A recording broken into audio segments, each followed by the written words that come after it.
You have to do this, Craig says to me.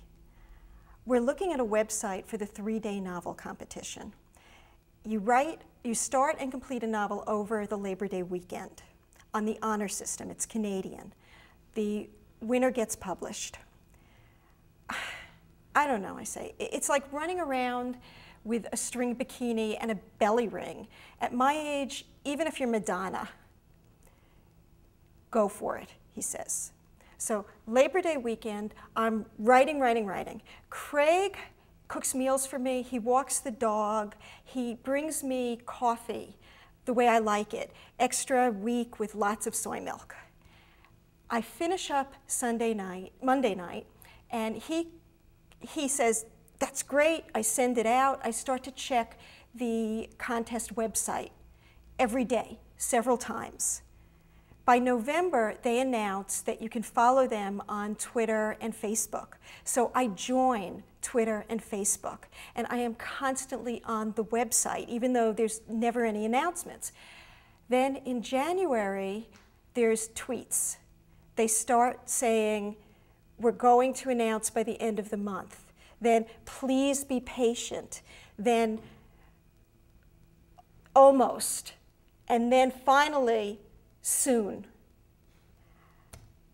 I have to be online for work. I have to be checking the web for things, but I can't stay away from Twitter and Facebook.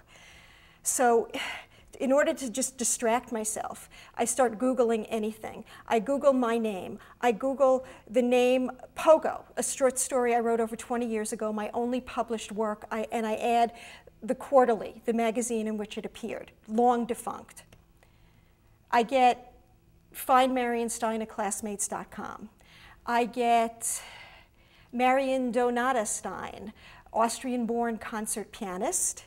Around the third screen, I see something in a foreign language, but in there, there's Marion Stein, Pogo, the Quarterly.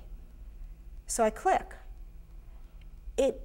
There's unit titles in English, and there's a unit title, Man versus Nature, and underneath I see Shakespeare, Ted Hughes, Sylvia Plath, Marion Stein, Pogo, the Quarterly. I call Craig. He tells me it's Danish based on the DK in the URL. He walks me through Google Translator. It's a course description, secondary school. I click onto the school's website. There's a thumbnail of the teacher. She's got graying curly hair. I email her.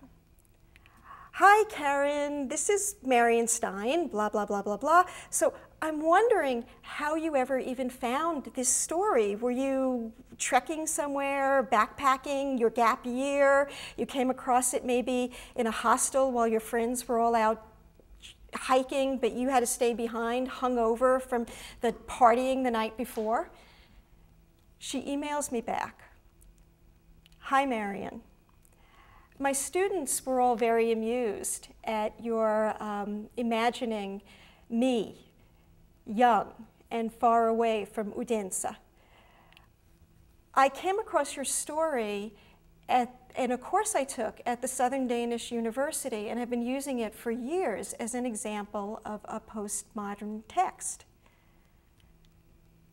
I forward her email to Craig, writing, adding all caps, postmodern, question mark, exclamation point. Who knew?